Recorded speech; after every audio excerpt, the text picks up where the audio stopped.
our soldiers and the bold decisions we took, Israel rebounded from its darkest day to deliver one of the most stunning military comebacks in history.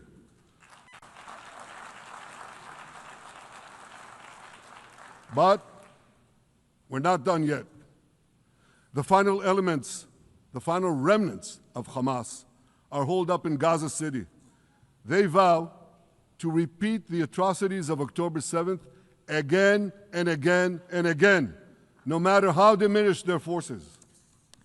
That is why Israel must finish the job. That is why we want to do so as fast as possible.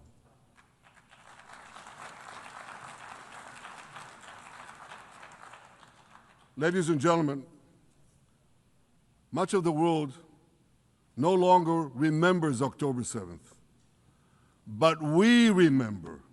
Israel remembers October 7th. On that day, well, I'll tell you, you can remember October 7th too. You see this large pin here? It's a QR code. What I ask you to do is hold up your phones, zoom in, and you too will see why we fight and why we must win. It's all in here. On October 7th, Hamas carried out the worst attack on Jews since the Holocaust. They slaughtered 1,200 innocent people, including over 40 Americans and foreign nationals from dozens of countries represented here. They beheaded men. They raped women. They burnt babies alive. They burnt babies alive in front of their parents. What monsters. And these monsters took more than 250 people hostage. And those included Holocaust survivors, grandmothers and their grandchildren. Who takes hostage grandmothers and grandchildren? Hamas does. So far, we've brought home 207 of these hostages, but 48 still remain in the dungeons of Gaza. 20 of them are alive, starved, tortured, deprived of any daylight, deprived of humanity. These are the names of the 20 living hostages. Matan Angrest, Gali and Zerv Berman, brothers, Elkanah Buchbot, Rom Braslavsky, Nimrod Cohen, Ariel and David Cunyo, another pair of brothers, Guy Gilboa Dalal, Eviatar David. You saw the picture of Eviatar David, emaciated, forced to dig his own grave. Maxim Herkin, Eitan Horn, Segev Kalfon, Bar Kupperstein, Omri Meran, Eitan Moore, Yosef Chaim Ochana, Alon Ohel, Avinatam Or, and Matan Tsengarker. Now, ladies and gentlemen, I want to do something I've never done before. I want to speak from this forum directly to those hostages through loudspeakers. I've surrounded Gaza with massive loudspeakers connected to this microphone in the hope that our dear hostages will hear my message. And I'll say it first in Hebrew and then in English. אחינו הגיבורים, מדבר ראש הממשלה בנימין נתניהו. אני פונה עליכם מעל בימת האו"ם. לא שכחנו אתכם, אפילו לא לשנייה. העם כולו איתכם, ואנחנו לא נשקוט ולא נרפה עד שנחזיר את כולכם הביתה, החיים והחללים כאחד.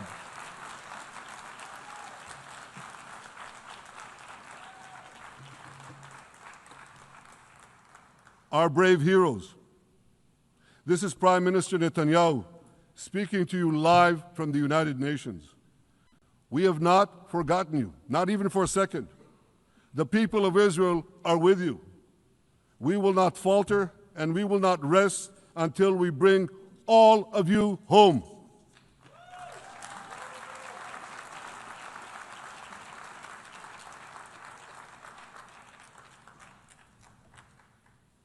Ladies and gentlemen, thanks to special efforts by Israeli intelligence, my words are now also being carried. They're streamed live to the cell phones of Gazans. So to the remaining Hamas leaders and to the jailers of our hostages, I now say, lay down your arms. Let my people go. Free the hostages, all of them, the whole 48. Free the hostages now.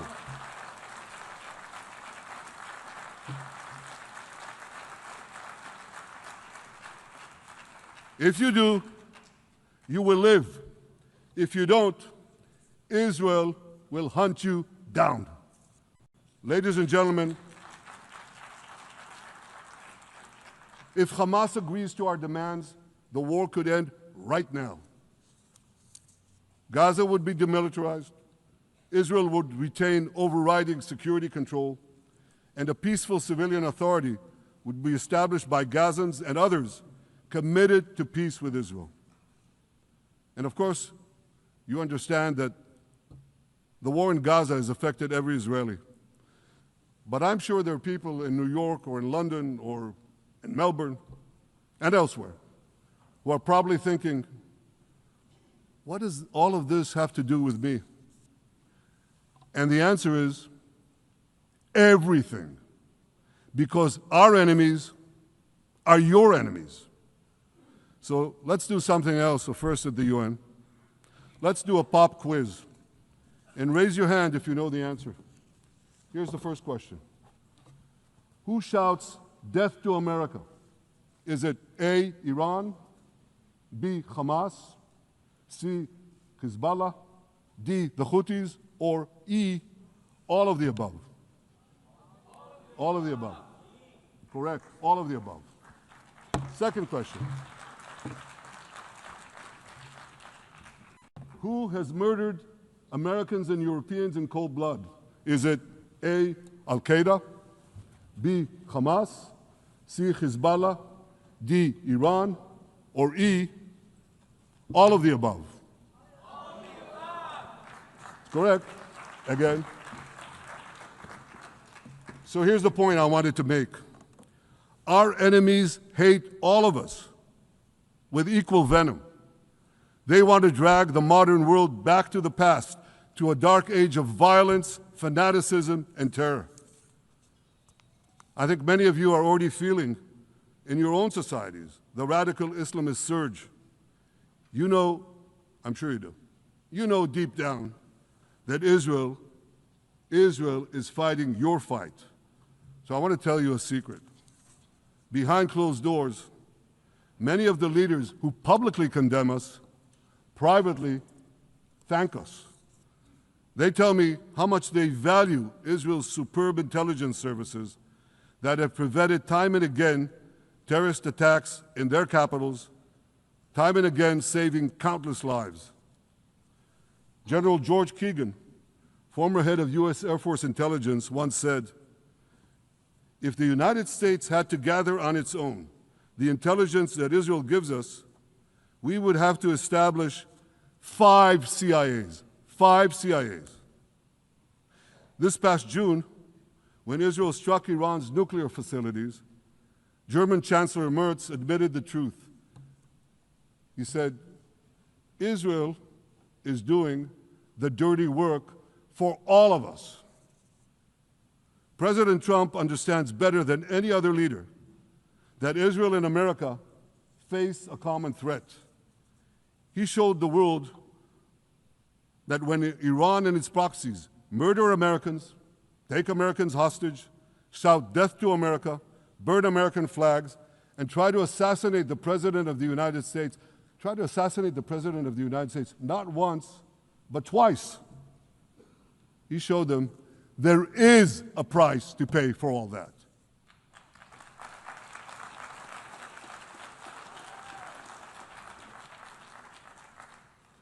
But regrettably, many leaders who are represented in this hall, they send a very different message.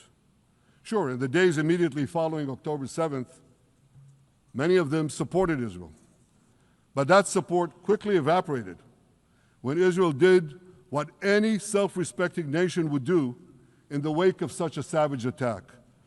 We fought back. Now just imagine, just sit back for a second and imagine an attack against America proportioned to the attack against Israel on October 7th. Imagine a regime, a terror regime, dispatching thousands of terrorists to invade the United States. They massacre 40,000 Americans. They take 10,000 Americans hostage. What do you think America would do? You think America would leave that regime standing? You don't think that. No way, not a chance. The United States would wipe out that terror regime and ensure that such savagery would never threaten America again. This is precisely what Israel is doing in Gaza. We're wiping out the terror regime of Hamas and ensuring that this savagery will never threaten Israel again. That's what we are doing. That's what any self-respecting government would do.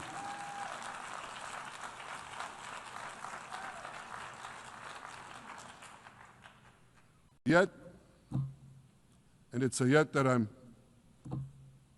sorry to say here, yet over time, many world leaders buckled.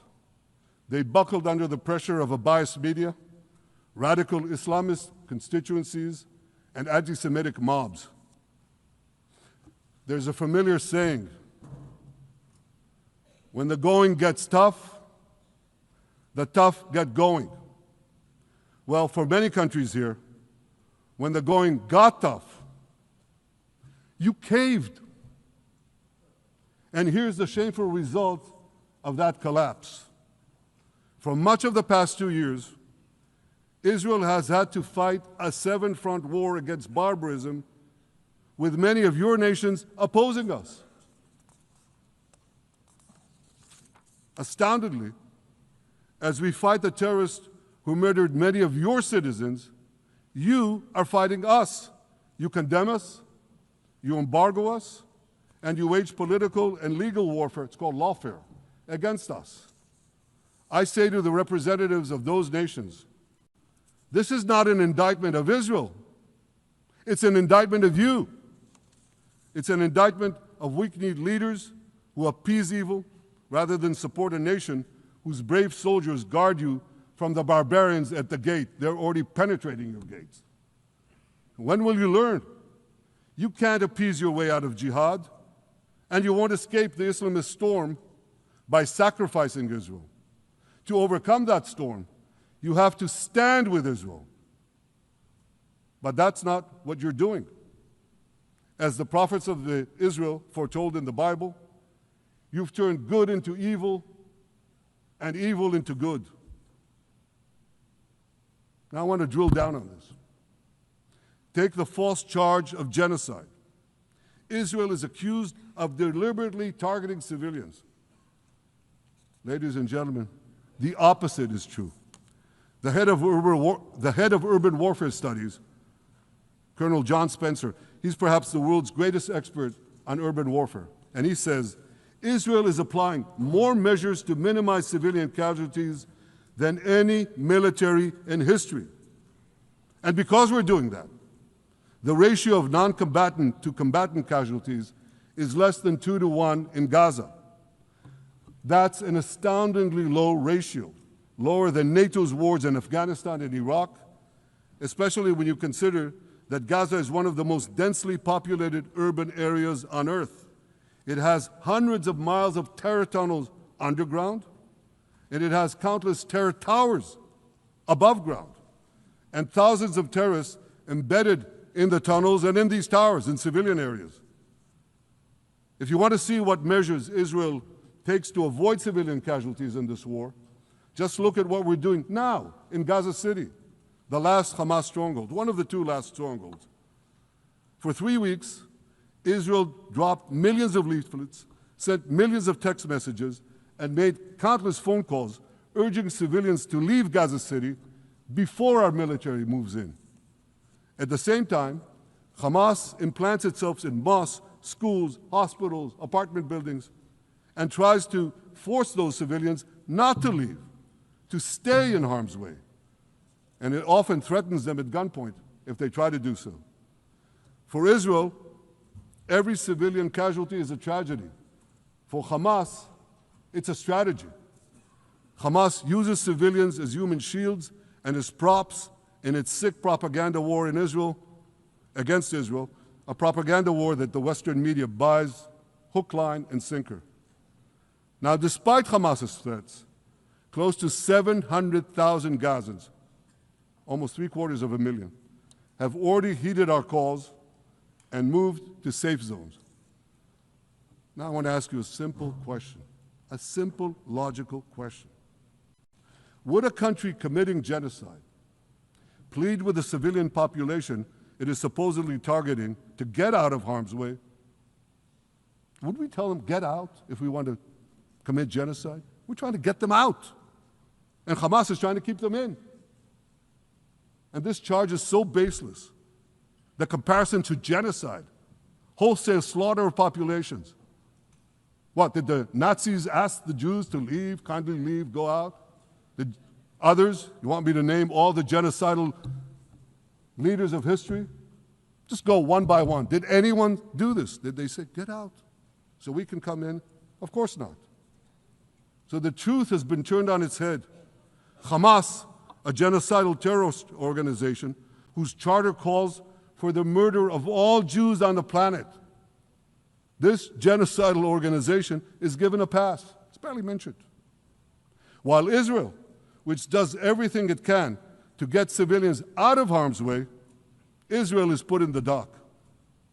What a joke. You want to hear another one? Israel is accused of deliberately starving the people of Gaza when Israel is deliberately feeding the people of Gaza. Since the beginning of the war, Israel has let into Gaza more than 2 million tons of food and aid. That's 1 ton of aid for every man, woman, and child in Gaza. Nearly 3,000 calories per person per day. Some starvation policy. If there are Gazans who don't have enough food, it's because Hamas is stealing it. Hamas steals it, hoards it, and sells it at exorbitant prices to fight its war machine. Last month, even the UN, not exactly a supporter of Israel. You're supposed to laugh, by the way. Last month, even the UN admitted that Hamas and other armed groups looted 85% of the trucks. That's why you have deprivation. Those who peddled the blood libels of genocide and starvation against Israel are no better than those who peddled blood libels against the Jews in the Middle Ages when they falsely accused us of poisoning wells, spreading plague, and using the blood of children to bake Passover matzahs. Anti-Semitism dies hard. In fact, it doesn't die at all. It just keeps coming back with its libelous lies, refurbished, regurgitated over and over again. And I want to tell you something else. These anti-Semitic lies, they have consequences. In recent months, Jews have been assaulted in Canada, Australia, Britain, France, the Netherlands, and elsewhere. Here in America, an elderly Holocaust survivor was burned to death in Colorado. And a beautiful young couple from the Israeli embassy in Washington was brutally gunned down right in front of the Holocaust Museum there. Thankfully, President Trump's administration is forcefully fighting the scourge of anti-Semitism, and every government here should follow its lead. But instead, many do the opposite. They actually reward the worst anti-Semites on earth. This week, the leaders of France, Britain, Australia, Canada, and other countries unconditionally recognized a Palestinian state.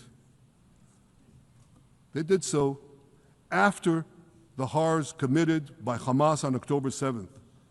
Horrors praised on that day by nearly 90% of the Palestinian population. Now, let me say that again. Nearly 90% of Palestinians supported the attack on October 7th. It's not supported only, they celebrated it. They danced on the rooftops. They threw candies. That's both in Gaza and in Judea, Samaria, the West Bank, as you call it. And it's just the way they celebrated another horror, 9/11. They danced on the rooftops. They cheered. They threw candy. You know what message the leaders who recognize a Palestinian state this week sent to the Palestinians? It's a very clear message. Murdering Jews pays off. Well, I have a message for these leaders. When the most savage terrorists on earth are effusively praising your decision, you didn't do something right. You did something wrong, horribly wrong. Your disgraceful decision will encourage terrorism against Jews and against innocent people everywhere. It will be a mark of shame on all of you. But wait a minute, Mr. Prime Minister, they tell me. Wait a minute. We believe in a two-state solution where the Jewish state of Israel will live side by side in peace with the Palestinian state. There's only one problem with that. The Palestinians, they don't believe in this solution. They never have. They don't want a state next to Israel. They want a Palestinian state instead of Israel. And that's why every time they were offered a Palestinian state, but were required to end the conflict with Israel and recognize the Jewish state, every time, over the decades, they turned it down. And that is why every time they were given territory, they used it to attack us. In fact, they effectively had a Palestinian state in Gaza. So what did they do with that state? Peace? Coexistence? No. They attacked us time and time again. Totally unprovoked. They fired rockets into our cities. They murdered our children. They turned Gaza into a terror base from which they committed the October 7th massacre. So here's the uncomfortable truth. The persistent Palestinian rejection of a Jewish state in any boundary is what has driven this conflict for over a century. It is still driving it. It's not the absence of a Palestinian state. It's the presence and existence of a Jewish state. And I find it amazing, that the foreign chancelleries and the ministries and all those who pontificate about this, and the leaders, how can they not see this basic truth when it is repeated again and again and again ad nauseum? And I want to say something else. This rejection of a Jewish state not only applies to Hamas, it also applies to the so-called moderate Palestinian Authority. You should know that the Palestinian authorities pays terrorists to slay Jews. The more Jews the terrorists slay, the more the Palestinian Authority pays. The Palestinian Authority names its government buildings, its public squares, its schools, after the mass murderers of Jews, which they glorify as martyrs. They pay and glorify not just the killer of Jews, but also killers of Christians.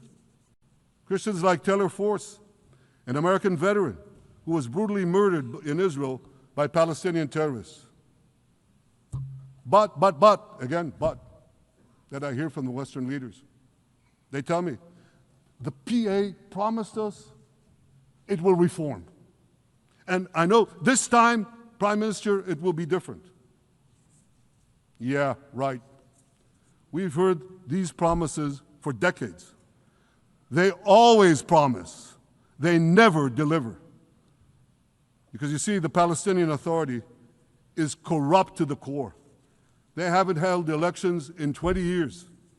They use the same textbooks as Hamas, exactly the same textbooks.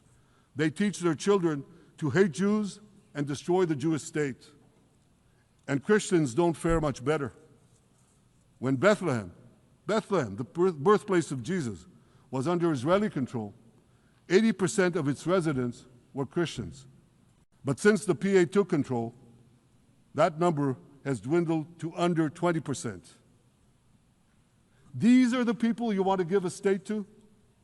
What you're doing is giving the ultimate reward to intolerant fanatics who perpetrated and supported the October 7th massacre. Giving the Palestinians a state 1 mile from Jerusalem after October 7th is like giving Al-Qaeda a state 1 mile from New York City after September 11th. This is sheer madness. It's insane, and we won't do it.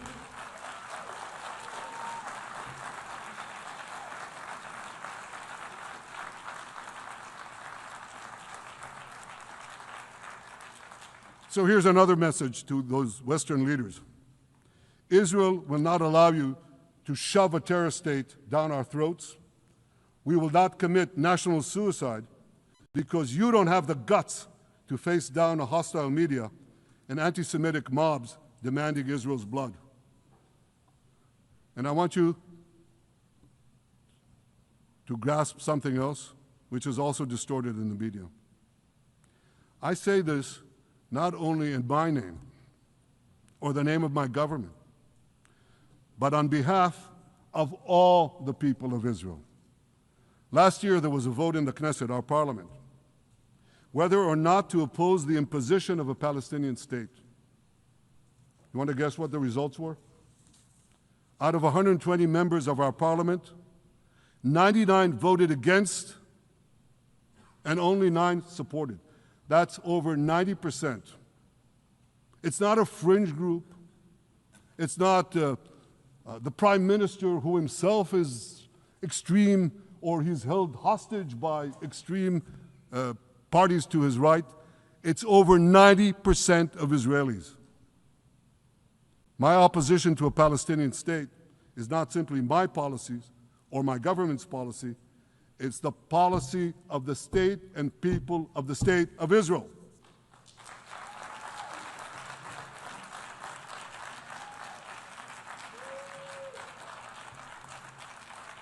Western leaders may have buckled under the pressure. And I guarantee you one thing, Israel won't. Israel's victories over the Iranian... Thank you, I know you won't too, that's good. Israel's victories over the Iranian terror axis have opened up possibilities for peace that were unthinkable 2 years ago. Take Syria. For decades, the very idea of peace between Israel and Syria seemed unimaginable. Well, no more. Today, we have begun serious negotiations with the new Syrian government. I believe an agreement can be reached that respects Syria's sovereignty and protects both Israeli security and the security of the minorities in the region, including the Druze minority.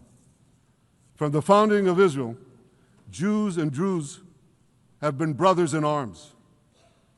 We have fought together, we've bled together, we built our lives together.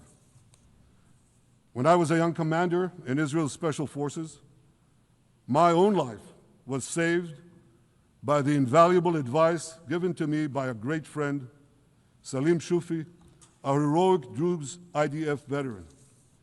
And that's why I couldn't sit idly by, nor could Israel sit idly by, while the Druze were being slaughtered by jihadists. And I instructed our forces to stop the massacre, which they promptly did. Peace between Israel and Lebanon is possible as well. I call on the Lebanese government to also begin direct negotiations with Israel. I commend it for its declared aim to disarm Hezbollah. But we need more than words. If Lebanon takes genuine and sustained action to disarm Hezbollah, I'm sure we can achieve a sustainable peace. Of course, until that happens, we will take whatever action we need to defend ourselves and to maintain the conditions of the ceasefire which was established in Lebanon. Our goal is not merely to monitor Hezbollah's actions, but to prevent them from violating the ceasefire and attacking us at any time. But I'm sure that if the Lebanese government persists in its goal of disarming Hezbollah, peace will come very speedily and very readily. Victory over Hezbollah has made peace possible with our two Arab neighbors in the north. Victory over Hamas will make peace possible with nations throughout the Arab and Muslim world. Our victory would lead to a dramatic extension and expansion of the historic Abraham Accords, which President Trump brokered between Arab leaders and myself 5 years ago. And I took note, as I'm sure you did too, of the encouraging words spoken here by the President of Indonesia. This is the country with the largest Muslim population of all nations. And it's also a sign of what could come. Forward-looking Arabs and Muslim leaders know that cooperating with Israel will provide them with groundbreaking Israeli technologies, including in medicine and science, in agriculture and water, in defense and AI, and so many other fields. I believe that in the coming years, the Middle East will look dramatically different. Many of those who wage war on Israel today will be gone tomorrow. Brave peacemakers will take their place. And nowhere will this be more true than in Iran. The long-suffering Iranian people will regain their freedom. They will make Iran great again. And our two ancient peoples,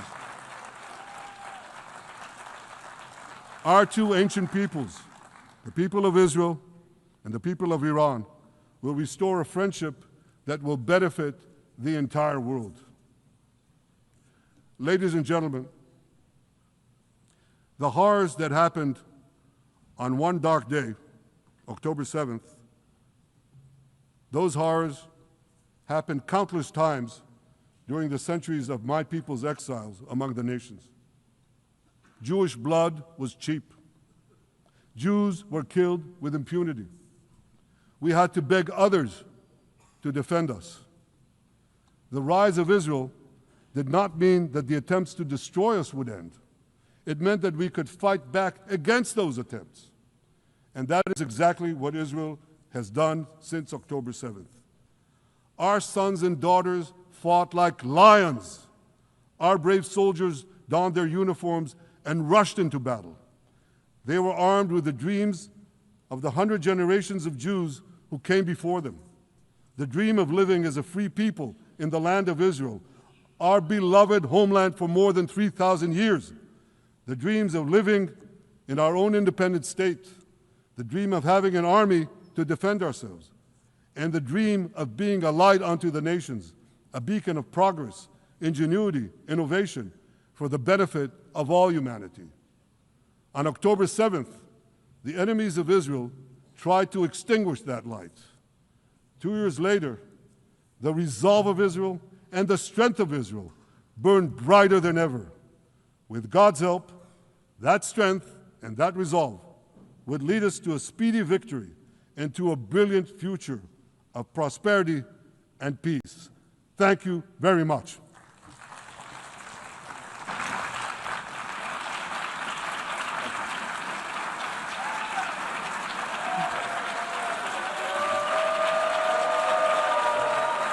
On behalf of the Assembly, I wish to thank the Prime Minister of the State of Israel.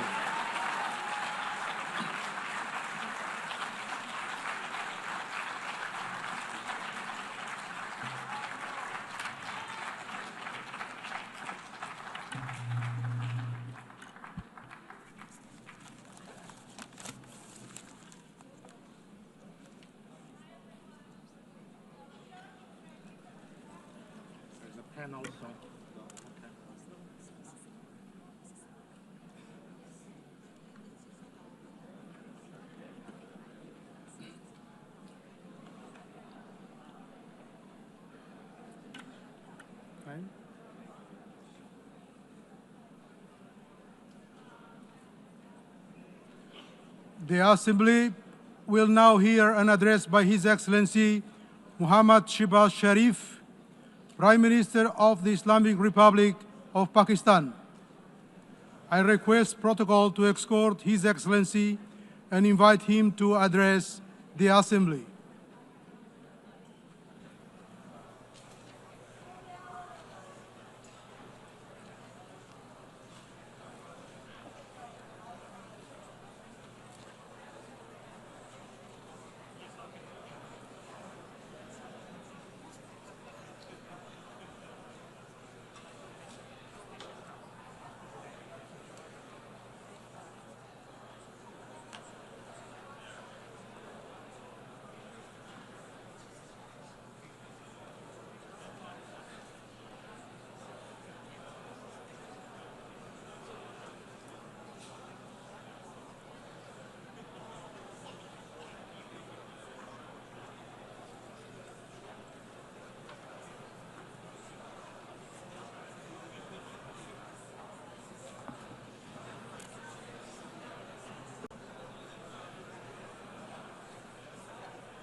Bismillahirrahmanirrahim.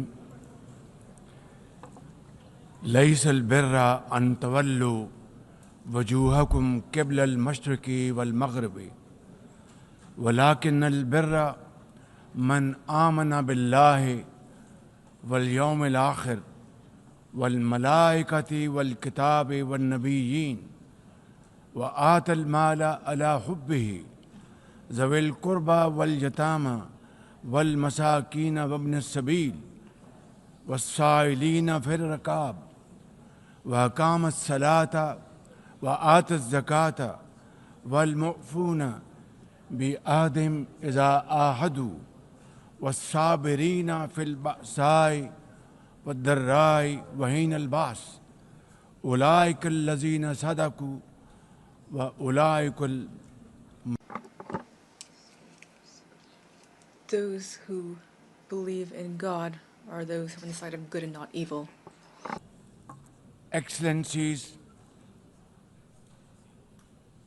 ladies and gentlemen, Assalamu alaikum and a very good morning.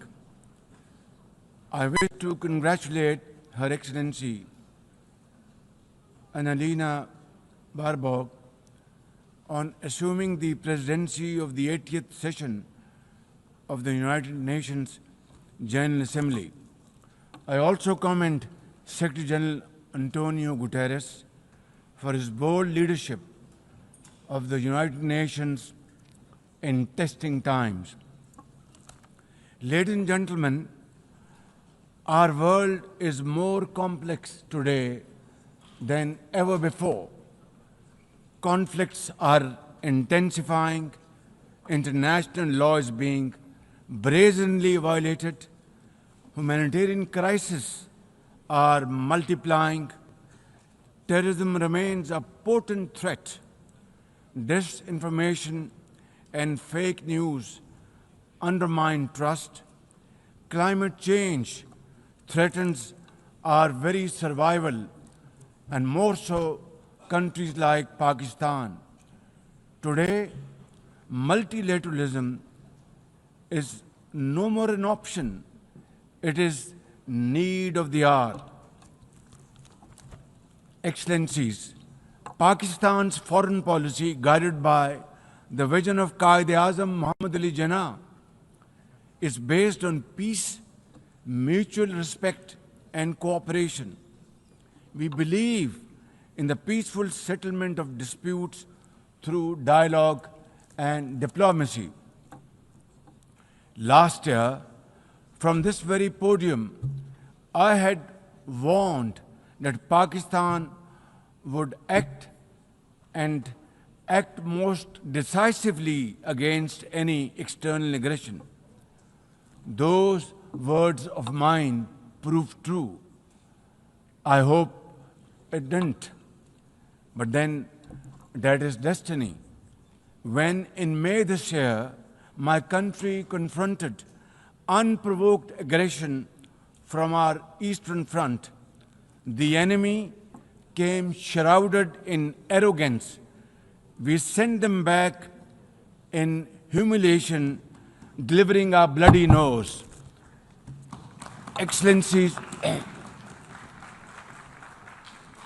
India sought to extract political gains from a human tragedy by spurning my sincere offer of an independent international investigation into the Pahalgam incident. Instead, it attacked our cities and targeted our innocent civilians. When our territorial integrity and national security were violated, our response was in accordance with the right of self-defense under Article 51 of United Nations Charter. Our valiant armed forces, under the stellar leadership of Field Marshal Syed Asim Munir, mounted an operation of stunning professionalism, bravery, and acumen, repulsing the enemy's attack under Air Chief Marshal Zahir Babar Sidhu. Our falcons took flight and etched their answer across the skies, resulting in 7 of the Indian jets turned to scrap and dust. A decisive response.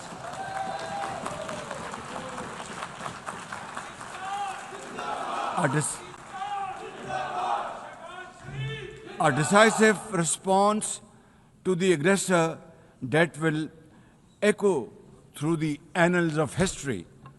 To the fearless architects of this victory, to every officer and soldier, heirs of our martyrs, their names are forever engraved in glory. To mothers of our martyrs, their courage guides our path forward, and their sacrifice shall never be in vain, inshallah, God willing. And to every Pakistani, you stood as one unbreakable wall, a bunyanum marsus.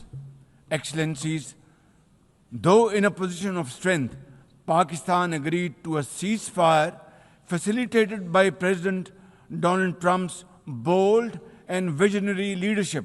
We express our deep appreciation to him and his team for their active role in bringing about the ceasefire. President Trump's efforts for peace helped avert a more threatening war in South Asia. Had he not intervened timely and decisively, the consequences of a full-fledged war would have been catastrophic. Who would have lived to tell what happened? And therefore, in recognition of President Trump's wonderful and outstanding contribution to promote peace in our part of the world, Pakistan nominated him for Nobel Peace Prize. And I think this is the least we could do for his love for peace. And I think truly he's a man of peace. Ladies and gentlemen, We're also grateful to our friends and partners, including China, Turkey, Saudi Arabia, Qatar, Azerbaijan, Iran, UAE, and of course, UN Secretary General for extending their diplomatic support to Pakistan at this crucial time. Excellencies, we have won the war, and now we seek to win peace in our part of the world. And this is my most sincere and serious offer before this August Assembly of the World Nations. Pakistan stands ready for a composite, comprehensive, and result-oriented dialogue with India on all outstanding issues. South Asia requires, ladies and gentlemen, proactive rather than provocative leadership. India's unilateral and illegal attempt to hold the Indus Water Treaty in abeyance defies the provisions of the treaty itself, as well as the norms of international law. Pakistan has made it abundantly clear, and let there be no doubt once again in anybody's mind, as I said last year in this hall, from this podium, we will definitely and ardently defend, inshallah, the inseparable right of our 240 million people on these waters. To us, any violation of this Indus Treaty represents an act of war. Ladies and gentlemen, through this august House, I wish to assure the Kashmiri people that I stand with them. The people of Pakistan stand with them. And one day soon, inshallah, India's tyranny in Kashmir will come to a grinding halt. Kashmir will gain its fundamental right to self-determination through an impartial plebiscite under the auspices of this very organization, United Nations. Excellencies, the plight of the Palestinian people is one of the most heart-wrenching tragedies of our times. This prolonged injustice is a stain on the global conscience and our collective moral failure. For nearly 80 years, the Palestinians have courageously endured Israel's brutal occupation of their homeland. In the West Bank, each passing day brings new brutality, illegal settlers who terrorize and kill with impunity, and nobody can challenge them and question them. And in Gaza, Israel's genocidal onslaught has unleashed unspeakable terror upon women and children in a manner we have not witnessed in annals of history. In blind pursuit of its nefarious goals, the Israeli leadership has unleashed a shameful campaign against the innocent Palestinians, which history will always remember as one of its darkest chapters. But speak we must, Madam President, we must speak and speak loud and clear. Our words are too little, too late for Hind Rajab, a child, nay, a little baby. We have all heard her trembling voice on that phone call, which little Hind made as she struggled to stay alive under Israeli onslaught and atrocities. Can you imagine that little girl, Hind Rajab, as if she was our daughter? Can you imagine not having the compassion to spare her life? My agony and the agony of the entire Muslim Ummah, indeed, I think, the agony of all the nations on the planet is that we failed Hind Rajab, and she will not forgive us in this world and the world hereafter.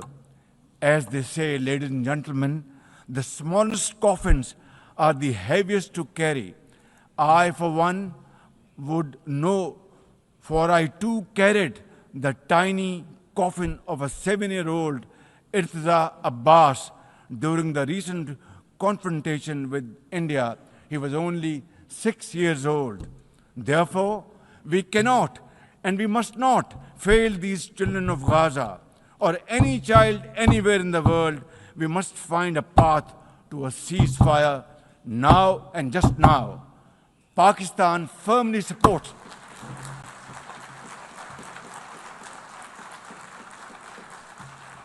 Ladies and gentlemen, Pakistan firmly supports the demand of the Palestinian people for the establishment of a sovereign Palestinian state with pre-1967 borders and Al-Quds Sharif as its capital. Palestine can no longer remain under Israeli shackles. It must be liberated, and liberated with full commitment and with full force.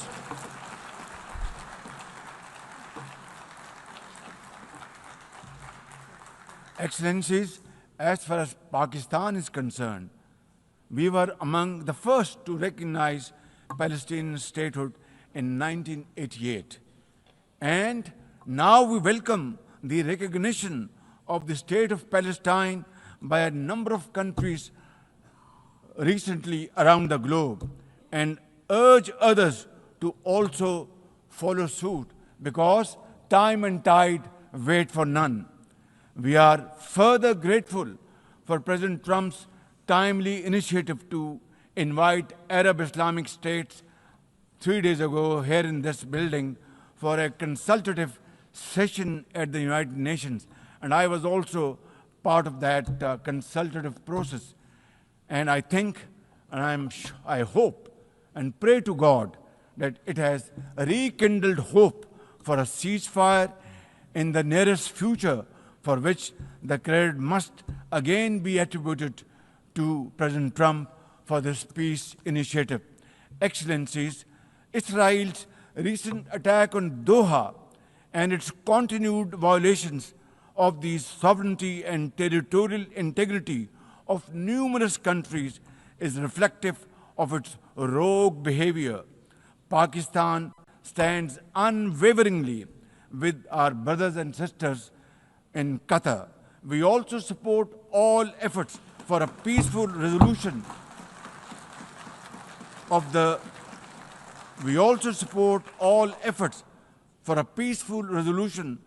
Ukraine conflict in line with the UN Charter to end human sufferings and global turmoil caused by this protracted war.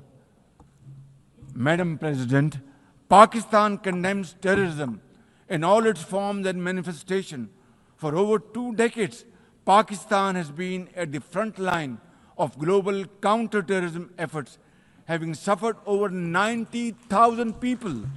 We lost 90,000 people of our country, babies, children, mothers, sisters, brothers, elderly people, doctors, engineers, and also suffered economic loss of $150 billion. Please tell me, put your hand on your heart, that what can be a bigger manifestation of our commitment to fight terrorism and erase it not only from the face of Pakistan, but from the face of this global world. And I believe a man killed in New York is a man killed in Lahore. A man killed in Islamabad is a man killed in London. It's a global village. So I think unless and until terrorism is defeated hands down, this world will not be a peaceful place to live. And for that, Pakistan's sacrifices are probably the biggest around the globe. It must be respected and appreciated, because we are a bulwark. Had these terrorists not been encountered by us, they would have been roaming on the streets of New York and London and God knows Far East. So I think this is our humble contribution, not only for the people of Pakistan, but the people all over the world. Today we face externally sponsored terrorism, particularly from foreign-funded groups such as the TTP, Fitna al-Khawarij, Fitna al-Hindustan, BLA, and its Majid Brigade. Operating from Afghan soil, these groups are responsible for some of the most heinous attacks inside Pakistan, including the dastardly Jafar Express train incident earlier this year, the train was hijacked and 400 people were kept for days and weeks. And mercifully, by Allah Almighty's grace, our armed forces and law enforcing agencies were able to recover them. Now, as an immediate neighbor and a brotherly country of Afghanistan, Pakistan has a direct stake in a peaceful Afghanistan. We believe that the key to development and prosperity lies in regional stability and connectivity. Pakistan continues to engage with all partners to extend humanitarian assistance, promote economic recovery, and encourage inclusive political framework in Afghanistan.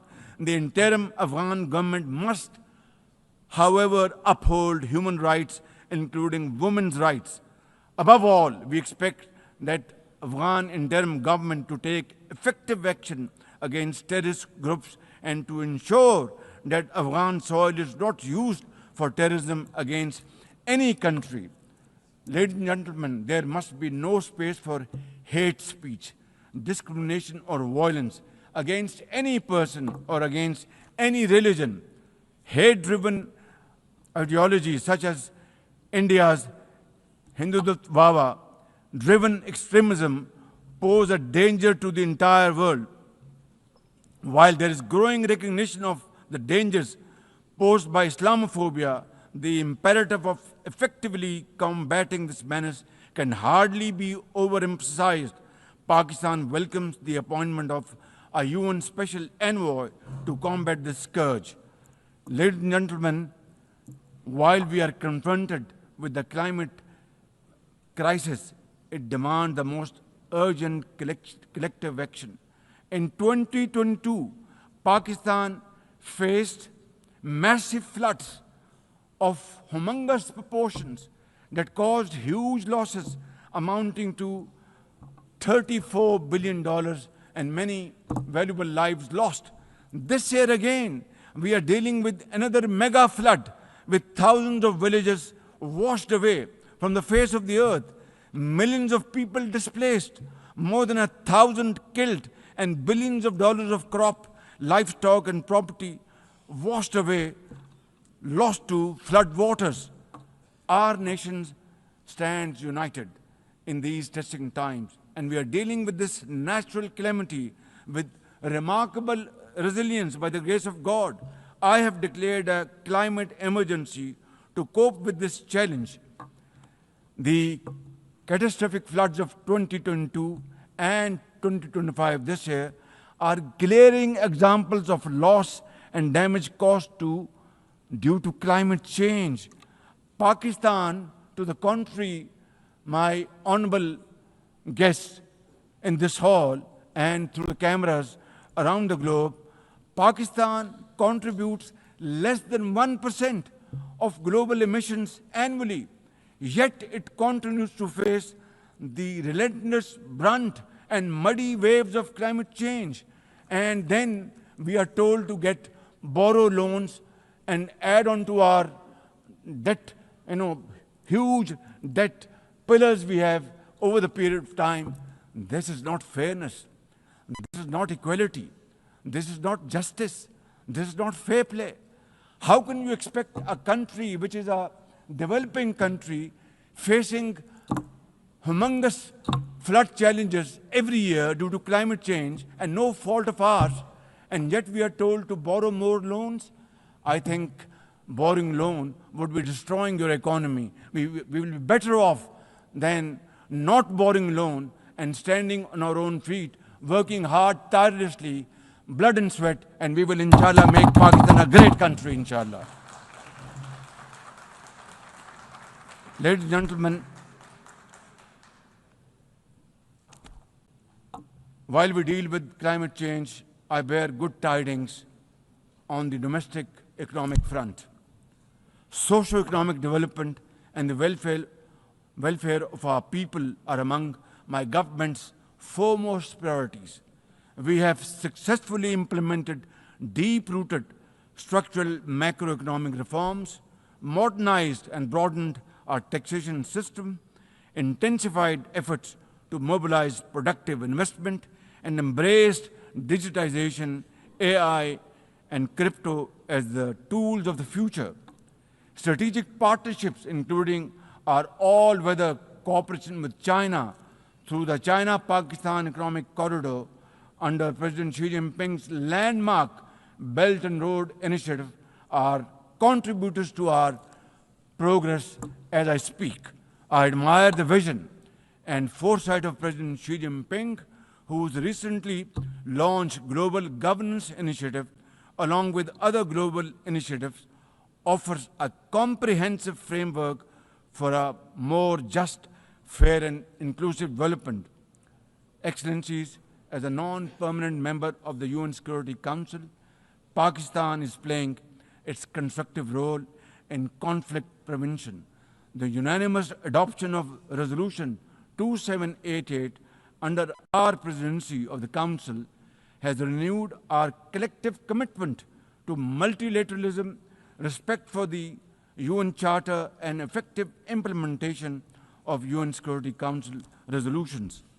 Excellencies, at the end, let me assure you that Pakistan will always stand for peace, justice, and development, for a revitalized United Nations, and for cooperative and multilateralism that is fair and inclusive and delivers for all.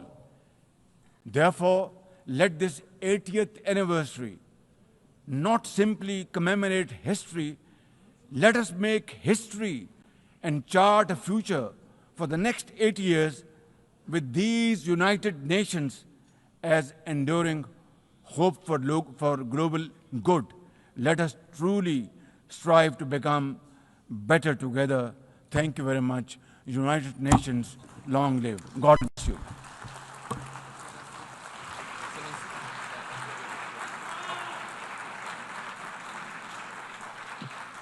On behalf of the Assembly, I wish to thank the Prime Minister of the Islamic Republic of Pakistan.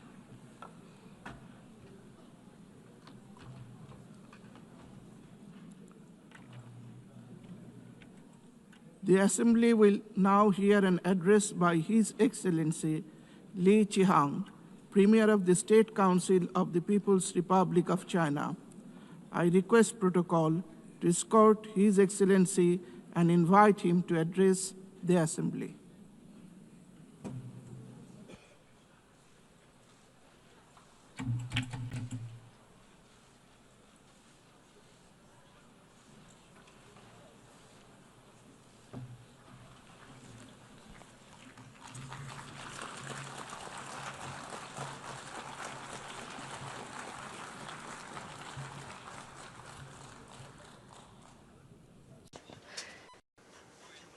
Mr. President, colleagues, ladies and gentlemen, this year marks the 80th anniversary of the victory of the World Anti-Fascist War. It is also the 80th anniversary of the founding of the United Nations. 80 years ago, fascism was defeated in fearless battles by countless heroic men and women around the world.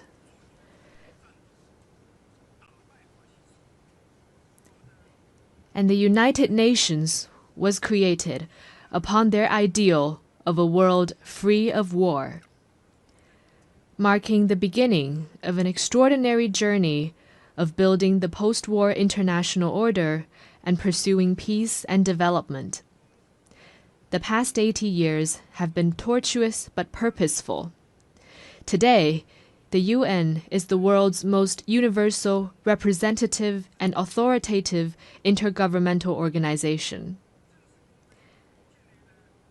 With an international system centered around the UN and an international order based on international law, human society has realized overall peace and achieved unprecedented levels of development and prosperity. The past 80 years have witnessed tectonic changes in our world.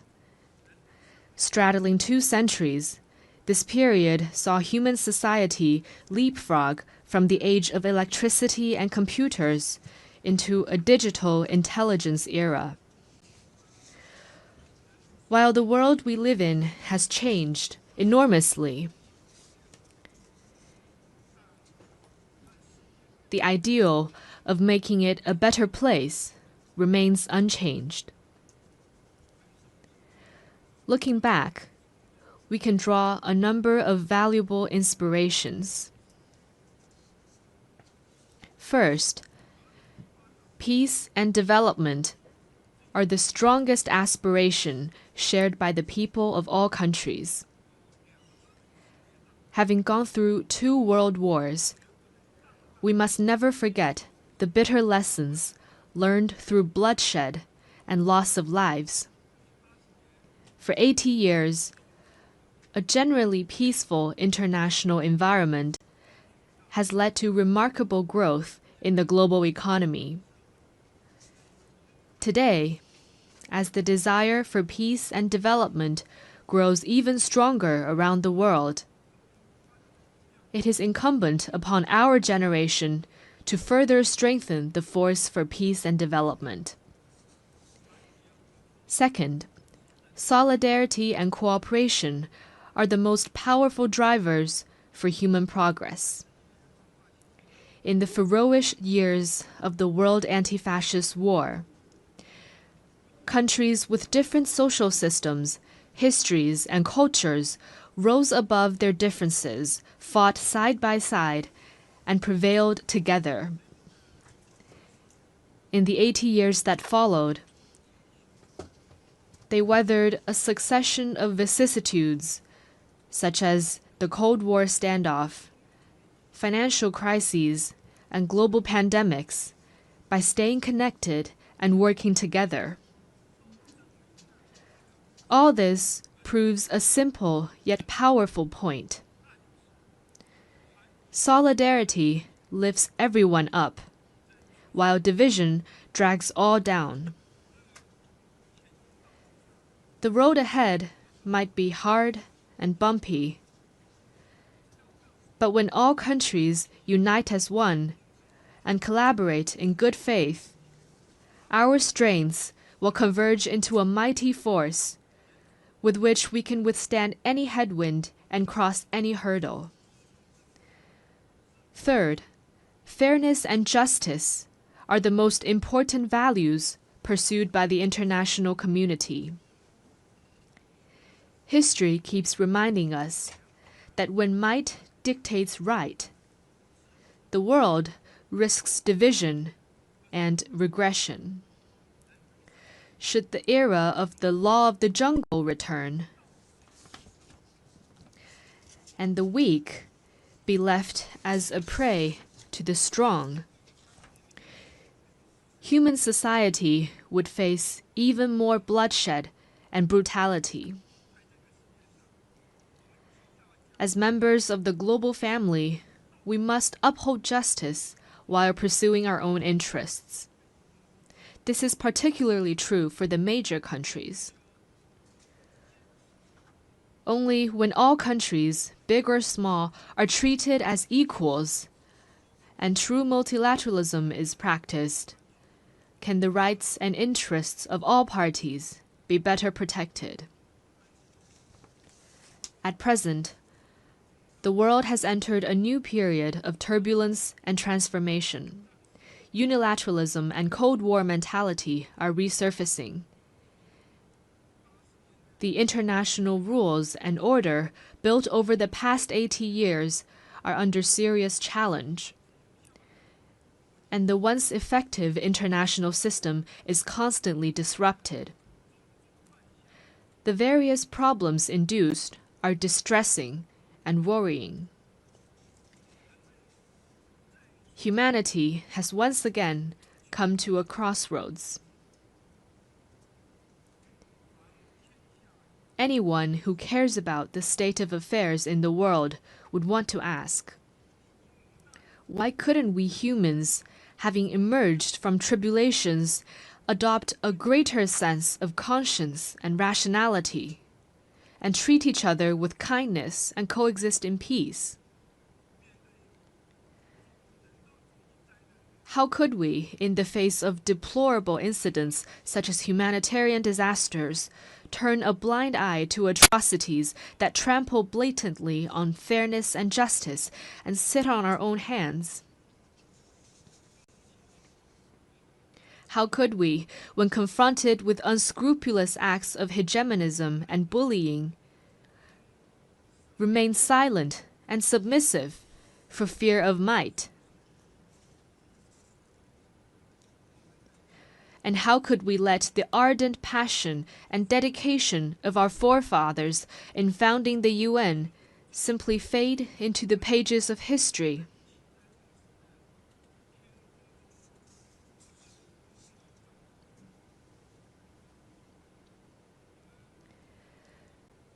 We Chinese people often say, "Never forget why you started, and you can accomplish your mission." Arriving at the UN headquarters this time, I saw over 190 national flags lined up in front of the building and fluttering in the breeze. I saw the sculptures, "Let us beat swords into plowshares," and "Nonviolence," with their time-tested message ever so loud.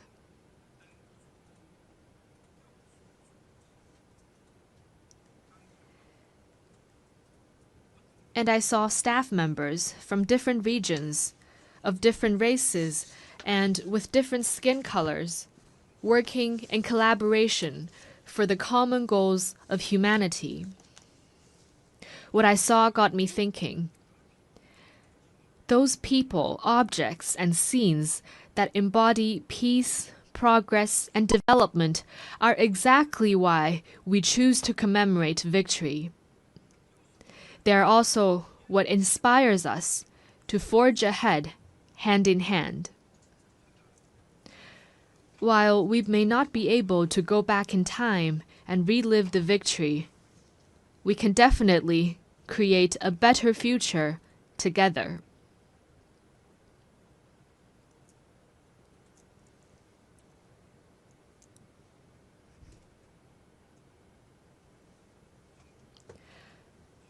As a founding member of the UN, China has all along taken an active part in global affairs and worked for the betterment of humanity. Over the years, President Xi Jinping has put forward the vision of building a community with a shared future for humanity, the Global Development Initiative, the Global Security Initiative, the Global Civilization Initiative, and the Global Governance Initiative, sharing China's wisdom and solution for navigating global transformations and overcoming pressing challenges. In particular,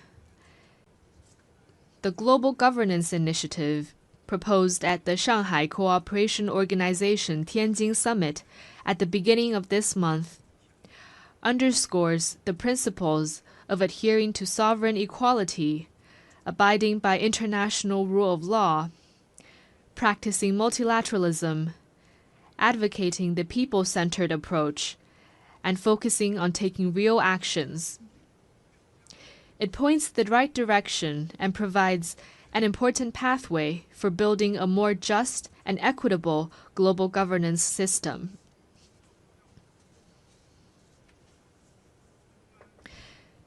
China is ready to take coordinated and effective actions together with all sides to offer more concrete solutions and promote world peace and development. First, amid the volatility and turbulence in the world, we must work together for peace and shared security. All countries belong to the same global village and rely on each other for security. We should uphold the vision of common, comprehensive, cooperative, and sustainable security, and respect the legitimate security concerns of all countries. We should settle differences and disputes peacefully through dialogue and consultation.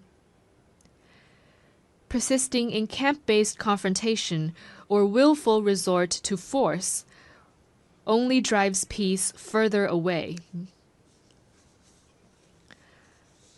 China has all along acted as a staunch defender of world peace and security. China is the second largest contributor to UN peacekeeping budget and the largest provider of peacekeepers among the permanent members of the Security Council. China has been working actively to promote peace talks on hotspot issues such as the Ukraine crisis and the Palestinian-Israeli conflict. China will continue to play a constructive role in promoting the political settlement of hotspot issues. Second, amid sluggish global growth, we must reinvigorate cooperation and pursue win-win results. A major cause of the current global economic doldrums is the rise in unilateral and protectionist measures, such as tariff hikes and erection of walls and barriers. We should collaborate more closely to identify and expand convergence of interests, promote universally beneficial and inclusive economic globalization, and help each other succeed by moving forward in the same direction. China has always been a key driver of global common development. Over the years, the Chinese economy has maintained steady development, contributing around 30% to global economic growth. China has consistently opened its door wider to the world. It has lowered its overall tariff level to 7.3% and remained the world's second-largest importer for 16 consecutive years. China has also advanced high-quality Belt and Road cooperation with over 150 countries. Currently, China is taking solid steps to promote high-quality development at home, with a focus on expanding domestic demand. China has the confidence and capability to keep its economy on an upward trajectory and continue to provide important support for global economic growth. Third, amid dynamic interactions among civilizations, we must champion dialogue and mutual enlightenment. Every civilization has its unique value and heritage, and deserves acknowledgement and respect. Obsession with so-called civilizational superiority or ideology-based circles only breeds more division and confrontation. Adopting an inclusive attitude and engaging in exchange and mutual learning is a sure way to build more consensus and collective strength. China has all along engaged in active civilizational exchange and mutual learning. Over the next 5 years, China will carry out 50 development cooperation programs in the field of culture and civilization for fellow developing countries, and host 200 thematic training and seminar programs, contributing its part to inter-civilizational dialogue and the progress of civilizations. Fourth, amid emerging challenges, we must respond with concrete efforts and protect our shared home. Climate change is a major challenge confronting all of us. We should uphold the principle of common but differentiated responsibilities, promote the effective implementation of the Paris Agreement, and enhance international collaboration on the green economy. In recent years, Those who believe in God are those who are on the side of good and not evil. Excellencies, ladies and gentlemen, Assalamu alaikum and a very good morning. I wish to congratulate Her Excellency Annalena Baerbock on assuming the presidency of the 80th session of the United Nations General Assembly.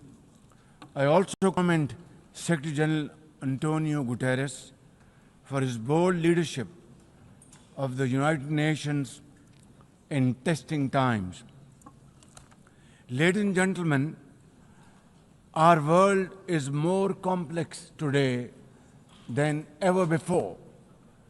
Conflicts are intensifying, international law is being brazenly violated, humanitarian crises are multiplying, terrorism remains a potent threat, disinformation and fake news undermine trust, climate change threatens our very survival, and more so countries like Pakistan. Today, multilateralism is no more an option, it is need of the hour. Excellencies, Pakistan's foreign policy, guided by the vision of Quaid-e-Azam Muhammad Ali Jinnah, is based on peace, mutual respect and cooperation. We believe in the peaceful settlement of disputes through dialogue and diplomacy. Last year, from this very podium, I had warned that Pakistan would act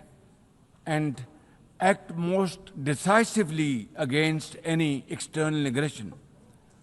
Those words of mine proved true. I hope it didn't. But then that is destiny. When in May this year, my country confronted unprovoked aggression from our eastern front, the enemy came shrouded in arrogance. We sent them back in humiliation, delivering our bloody nose. Excellencies, India sought to extract political gains from a human tragedy by spurning my sincere offer of an independent international investigation into the Pahalgam incident. Instead, it attacked our cities and targeted our innocent civilians. When our territorial integrity and national security were violated, our response was in accordance with the right of self-defense under Article 51 of United Nations Charter.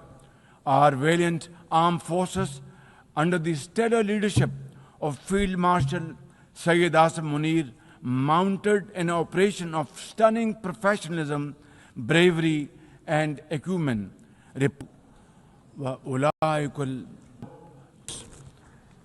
Syed Asim Munir mounted an operation of stunning professionalism, bravery, and acumen, repulsing the enemy's attack under Air Chief Marshal Zahir Babar Sidhu.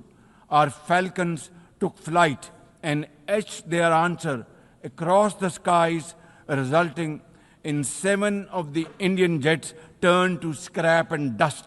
A decisive response.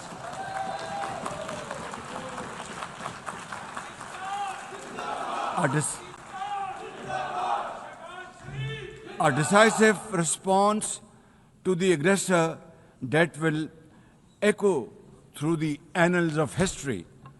To the fearless architects of this victory, to every officer and soldier, heirs of our martyrs, their names are forever engraved in glory.